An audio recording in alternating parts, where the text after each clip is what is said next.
Halo semuanya, Assalamualaikum warahmatullahi wabarakatuh. Apa kabar teman-teman semua? Kembali lagi di video saya ya.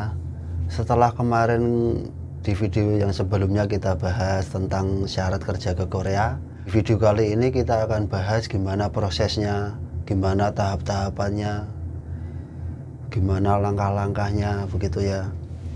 Nah, untuk itu simak terus videonya ya teman-teman ya.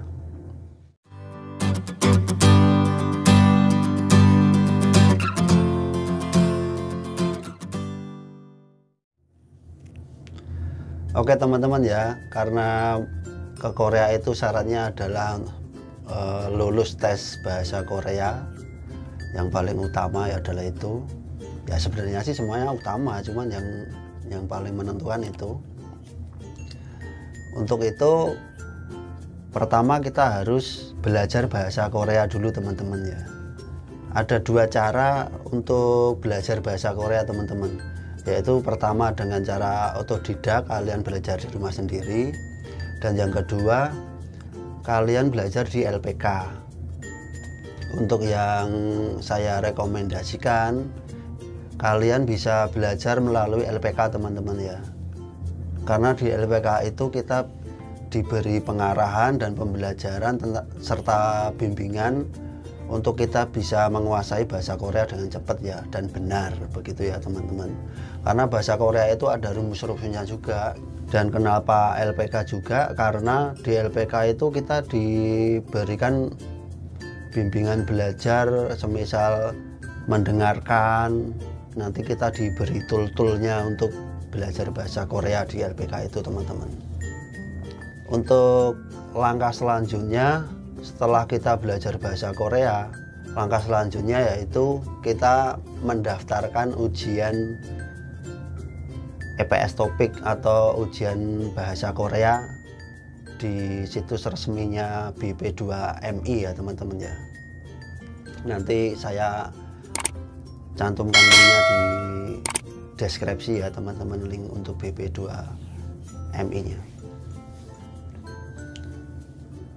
Terus langkah selanjutnya setelah kita mendaftar ujian tes bahasa, kemudian kita mengikuti ujian tes bahasa Korea yang tempat dan waktunya sudah ditentukan oleh pihak pemerintah, atau dalam hal ini BP2MI ya teman-teman, atau BNP2TKI.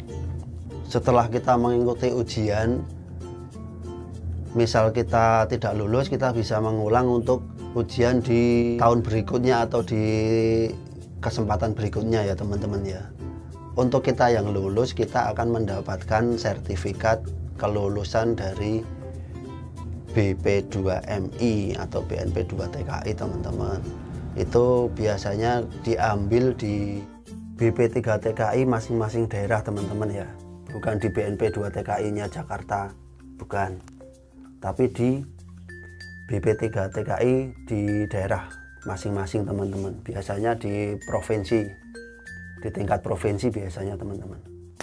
Setelah kita lulus ujian dan mendapatkan sertifikat, langkah berikutnya yaitu kita melakukan sending data teman-teman.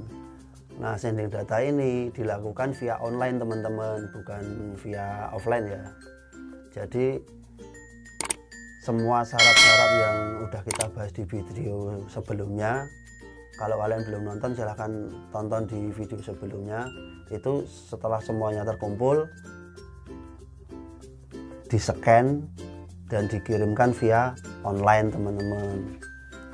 Untuk situs online-nya sendiri nanti akan saya lampirkan di link deskripsi ya teman-teman ya. Nah, setelah kita sending data, kita akan menunggu hasil verifikasi dari pihak BNP2TKI teman-teman, data kita itu valid atau tidak. Kalau kita valid, nanti kita akan mendapatkan kode atau ID atau akun semacam itu ya, untuk kita bisa mengecek tahapan-tahapan selanjutnya teman-teman di situs resminya, di situs webnya teman-teman. Nah, untuk berapa lama kita menunggu dari sending sampai kita mendapatkan SLC atau surat kontrak kerja, itu masing-masing orang beda-beda teman-teman ya. Ada yang 1 bulan mendapatkan SLC, ada yang 2 bulan, ada yang cuma 2 minggu dapat, ada yang bahkan setahun baru dapat. Kayak saya dulu 1 tahun baru dapat SLC teman-teman. Kemudian setelah kita mendapatkan SLC, kita nanti akan melakukan prelim ke Jakarta teman-teman, tepatnya di Ciracas ya, di Jalan Pengantin Ali, di BNP 2 TKI Ciracas ya teman-teman ya. Di sana kita akan preliminary training itu selama seminggu teman-teman. Setelah proses preliminary training selesai, kita akan kembali lagi ke rumah kita masing-masing ya teman-teman, sambil menunggu panggilan berangkat terbang teman-teman. Nah ini adalah proses yang terakhir ya untuk panggilannya. Oke teman-teman, sepertinya segitu aja pembahasan kita kali ini. Nanti kalau kalian ada pertanyaan atau ada yang masih nggak paham, bisa bertanya di kolom komentar yang sudah disediakan oleh YouTube ya teman-teman ya. Nanti saya akan balas satu-satu pertanyaan kalian teman-teman ya. Sampai di sini dulu video kita kali ini. Untuk video yang selanjutnya kita akan bahas berapa biaya kerja ke Korea itu. Detail-detailnya, rinciannya seperti apa, kita bahas di video selanjutnya teman-teman. Oke, semoga video ini bermanfaat untuk teman-teman. Dan akhir kata, wassalamualaikum warahmatullahi wabarakatuh. Sampai jumpa.